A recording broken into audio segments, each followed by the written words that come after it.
O grande conflito. O grande conflito.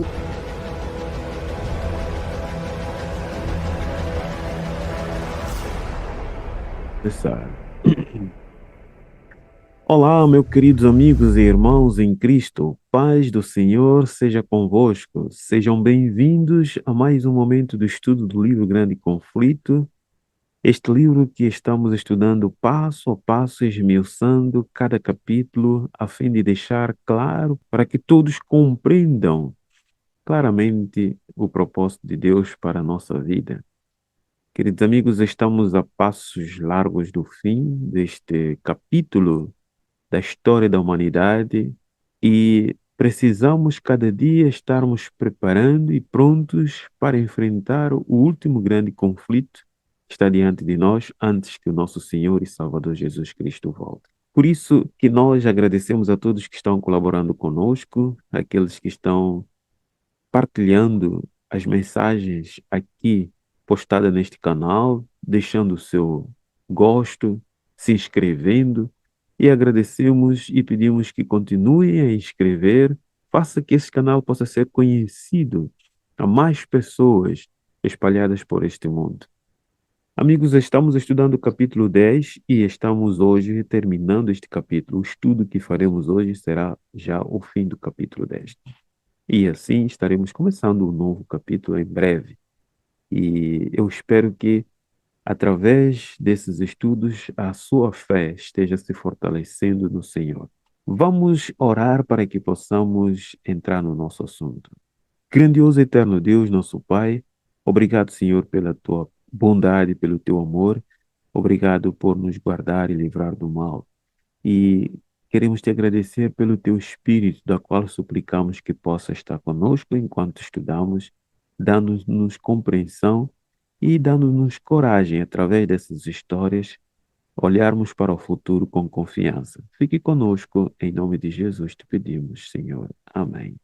Muito bem, querido amigo, no estudo anterior, nós falamos sobre o tema que nos disse, a exposição das tuas palavras da luz, Salmos 119, verso 130, e vimos que quando o Lutero fez a tradução do Novo Testamento para a língua materna alemã, o Evangelho ganhou poder, ou a proclamação do Evangelho teve grande êxito, porque muitas pessoas tiveram acesso à Sagrada Escritura e as suas mentes começaram a ser despertadas. As mentes adormecidas começaram a ser despertadas. Podia-se ver pessoas de todas as classes com a Bíblia nas mãos, defendendo as doutrinas da reforma. Mas isto não ficou muito bem para os romanistas, e eles que eram tão ignorantes a respeito das Escrituras como do poder de Deus, haviam denunciado como indutos e hereges aqueles que tinham agora nas mãos a Sagrada Escritura. E, conclusão, partiram para uma perseguição contra o povo de Deus.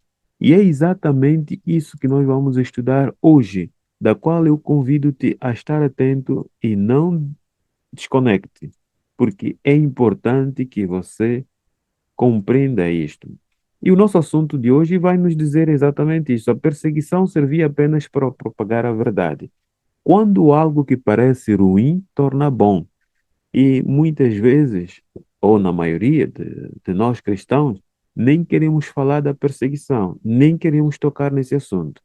Mas, meus amigos, quando nós olhamos para a história, nós vamos ver de que o evangelho chegou a diversas partes do mundo por causa da perseguição. Como Deus transforma algo que é mal em bem para a humanidade.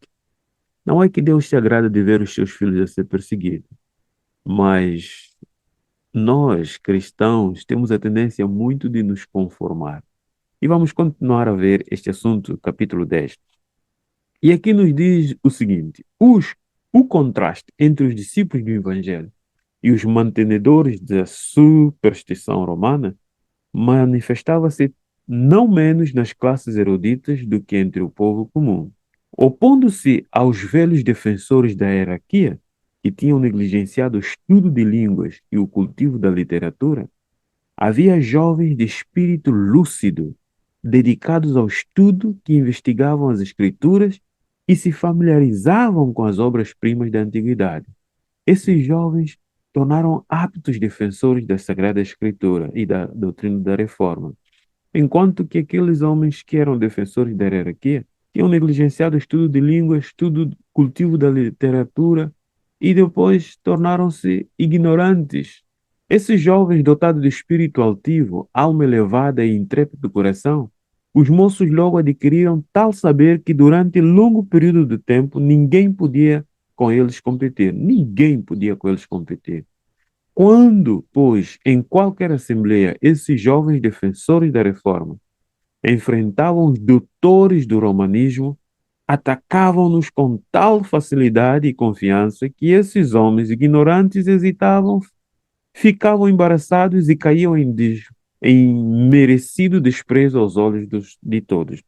Aqueles que se diziam doutores, aqueles que se diziam conhecedores da verdade, não tinham conhecimento de nada.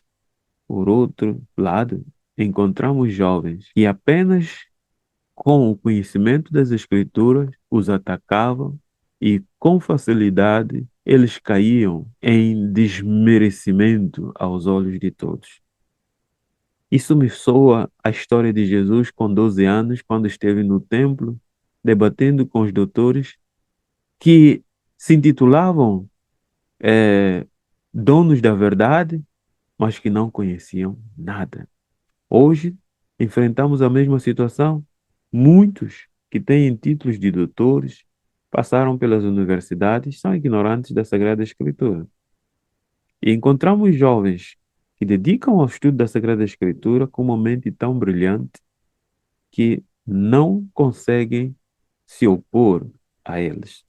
Meus amigos, vendo o clero romano suas congregações diminuírem, invocaram o auxílio dos magistrados e, por todos os meios ao seu alcance, esforçaram-se por fazer seus ouvintes voltarem, obrigando as pessoas a voltarem. Mas para vir ouvir o quê? Se eles não tinham conhecimento da Sagrada Escritura e as pessoas estavam com sede e fome da Sagrada Escritura. Mas o povo encontrara nos novos ensinos aquilo que lhes supria as necessidades da alma e afastou-se daqueles que por tanto tempo o tinham alimentado com as inúteis bolotas de ritos supersticiosos e tradições humanas. Claro, quem que vendo o bom alimento desejaria continuar a comer aquilo que não é bom? A palavra do Senhor é tida e dita como sendo o pão da vida. Por muito tempo o povo estava escondido de pão da vida. Estavam comendo as bolotas, as migalhas de superstições humanas que a igreja romana propagava. Ao terem a Sagrada Escritura nas suas mãos, não tinham mais necessidade de lá irem buscar outras, buscar aquilo que era velho, aquilo que não prestava. Quando se acendeu a perseguição contra os ensinadores da verdade, deram atenção às palavras de Cristo, aquilo que está em Mateus 10, 23. Quando, pois, os perseguirem nesta cidade, fugi para outra. A luz penetrou em toda parte. Os fugitivos encontraram lugares, algures. Os fugitivos encontraram algures uma porta hospitaleira que se lhes abria, e ali morando pregavam a Cristo algumas vezes na igreja, ou sendo-lhes negado esse privilégio, nas casas particulares ou ao ar livre. Enquanto o romanismo pensou de que, através da perseguição, iria fazer calar os ensinadores da verdade, pelo contrário, ao fugirem por onde iam, pregavam a palavra do Senhor, nos lares, ao ar livre, outras vezes nas congregações, onde lhes era aceite. É assim que Deus trabalha. Mesmo aquilo que parece mal, Deus transforma em bom quando o propósito é glorificar o seu nome. Meus amigos, qualquer lugar em que pudessem obter auditório, eram-lhes um templo consagrado. A verdade proclamada com tal energia e segurança propagava-se com poder irresistível. Em vão se invocavam tanto autoridades eclesiásticas como civis a fim de aniquilar a heresia. Em vão recorriam à prisão, tortura, fogo e espada. Era em vão, porque o povo foi liberto. Conhecereis a verdade vos libertará. E eu quero aqui vos alertar, meus queridos amigos. Essa é a tática de Roma. Essa tática continuará até o final dos dias. E às vezes nós podemos pensar que nos nossos dias não há essa tática. Levante-se contra Roma. Erga a tua voz contra aquilo que é falso e herético. Vais ver. Pergunte àqueles que falam direto contra as falsidades que se propagam neste mundo, contra as ideologias que se propagam nesse mundo. Qual é o fim deles? Uns desaparecem, seus canais são cancelados, são levados à presença do tribunal, são condenados, por aí fora. Essa é a estratégia de Roma, podemos dizer, de Satanás. Quando ele vê que está sendo ameaçado o seu reino, ele recorre a quê? Prisão, tortura, fogo, espada. E é por essa razão que nós seremos perseguidos novamente. Porque quando o sistema romano, junto com a sociedade civil, se unirem contra a lei de Deus, opondo-se à verdade do sábado, o que acontecerá para aqueles que pregarão a verdade e manterão a verdade firme? Perseguição. Milhares de crentes, meus amigos, selaram a fé com seu sangue. E não obstante, a obra prosseguia. A obra de Deus não parou. A perseguição servia apenas para propagar a verdade. Assim como brevemente, quando novamente as chamas erguerem-se, a perseguição se levantar neste mundo que se diz mundo civilizado. Não duvide, porque a palavra do Senhor assim o diz. Só vai servir para fazer o quê? Para que a palavra de Deus chegue aos recônditos. Porque existem muitas partes desse mundo que ainda não conhecem o Evangelho.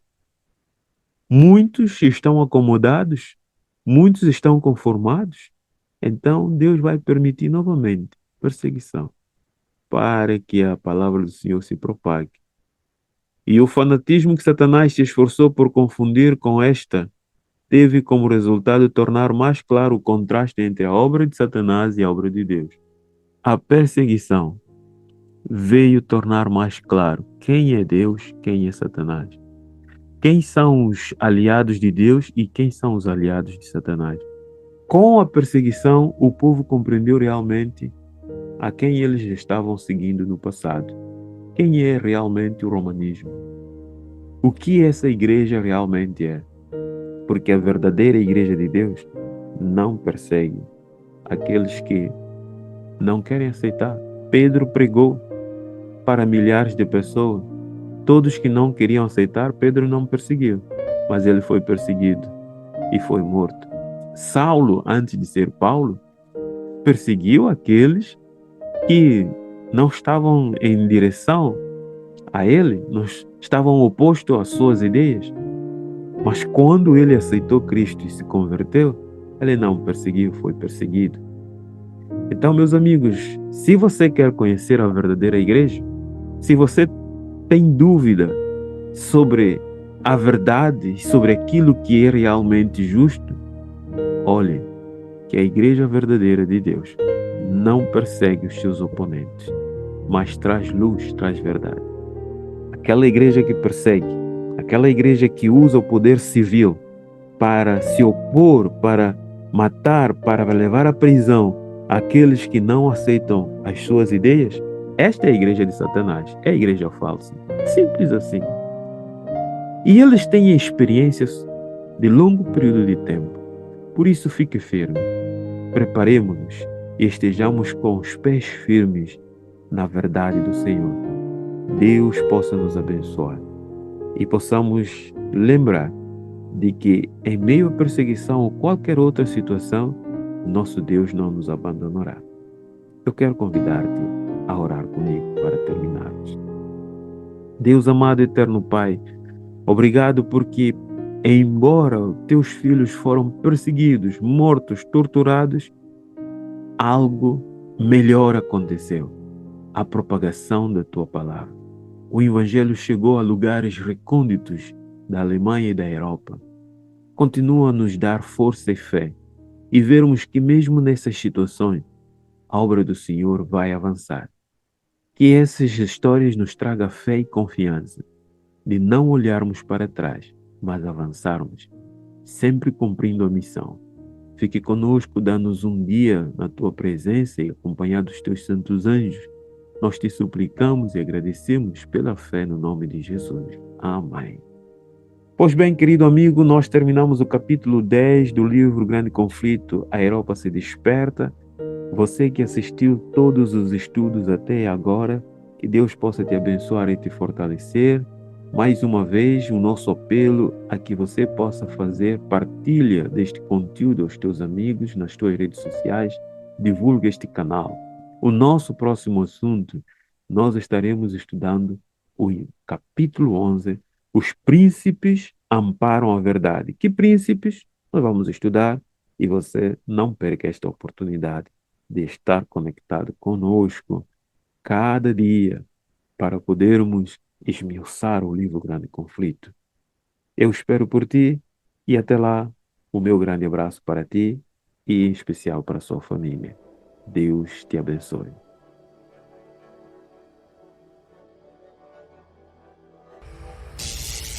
O Grande Conflito. O Grande Conflito deve alcançar ampla circulação. Ele contém a história do passado, do presente e do futuro. Estou mais ansiosa de ver ampla circulação deste que de qualquer outro livro que eu tenha escrito.